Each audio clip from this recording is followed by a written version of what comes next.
yeah. The energy is here. Where that energy at, my friend? It's right here, dog. Where that energy at? It's right here, dog. You need that energy? It's right here. Yeah, I'm so excited about today. See, you can't just let your life pass you by. You can't just look at social media and see all the RIPs and say, I wonder when it's my time. You might as well be a rock in the dirt, my friend. You gotta get up and get excited about life, my friend. You gotta get up and raise your energy. You gotta raise your energy through the roof. Your energy should be seeping out of the chimney, my friend. If you open the window, it should be seeping out high vibrations, my friend. That's how committed you gotta be to being your best self. You gotta be your best self. And that starts with being an individual, right? See, in order to be an individual, why do you think you got that fingerprint? It's not to follow the crowd and do everything everybody else doing. Or else we would have had group identities. This 1,000 people with this fingerprint. This 1,000 people with this. No, you got an individual fingerprint. You know why? Because you are a born leader. It's innate. We were all equipped with leadership qualities. Why you think you feel bad or you feel marginalized when you're at work, or maybe when you're somewhere else in a group, when you got a boss telling you what to do? You're not being rebellious. Inside of each of us, there's a level of independence that needs to be released. You know why? Because there's a purpose with your name on it, my friend. And you ain't gonna get to that following the group. Not at all, right? But I don't wanna go off on a tangent, my friend. That's not the topic of today's video. Do you know why most people get in situations where I'm doing the right thing and I was doing it, I was committed, I was doing it for 3 months, and then I found myself right back in this mess that I was trying to get rid of? I found myself doing a 360, going right back in the same direction that I came from. You know why that happens, my friend? Hopefully that's not you, but that's a lot of people in the world. You know why that happens, my friend? Because you fail to be intentional about what you will and won't accept.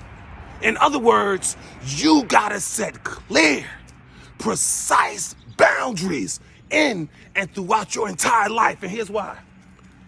See, setting clear, precise boundaries, you don't just create those to show other people what you will and will not tolerate. They do that, but that's not the only reason. Setting clear boundaries are also reminders to you about your own conduct. It's reminders to you about what you should and shouldn't do. It's reminders to you that you made a commitment to be your best possible self, my friend, and you gotta stick to that, right? And this is what you gotta understand. When you set boundaries, it doesn't always feel good, because sometimes you feel like you're being harsh, or maybe you're being unfair to people or your friends. No, that's foolish, because setting boundaries is the total opposite. Setting boundaries for your life, being intentional about putting your life in the best position for success. No, you're showing that you love yourself, which you should. You're showing that you're intentional about maximizing your life and being in the best position. Because here you got to understand about boundaries is this.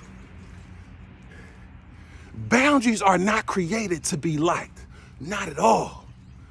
Boundaries are created to be respected, my friend. You ain't gotta like me. You can hate my guts. You can be jealous and all that, but you gonna respect my game, right? Because I'm not gonna let you do anything different. I'm gonna adhere to my boundaries, right? Because I'm intentional about living my best possible life, and so should you, right?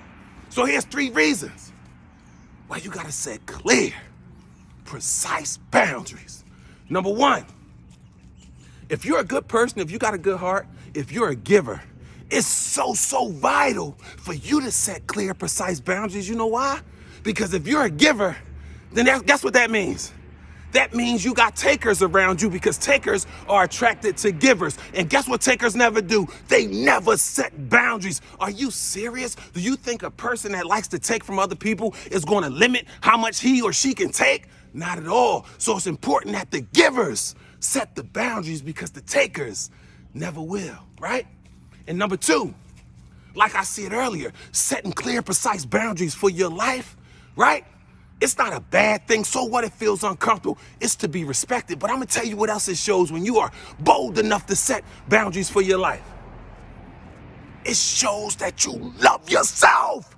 Whoa! It doesn't get no better than that, my friend. It shows a level of self-love, and it also shows purpose, right? And number three, you got to develop a greatness mindset. It's the mind.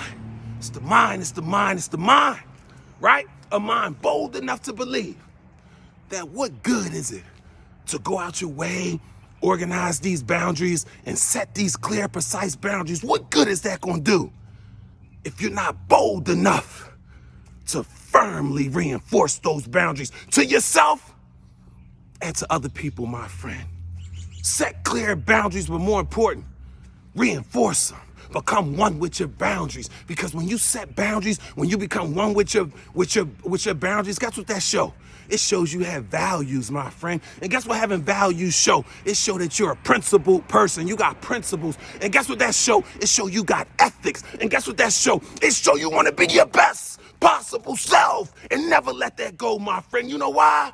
Because you were born to be great.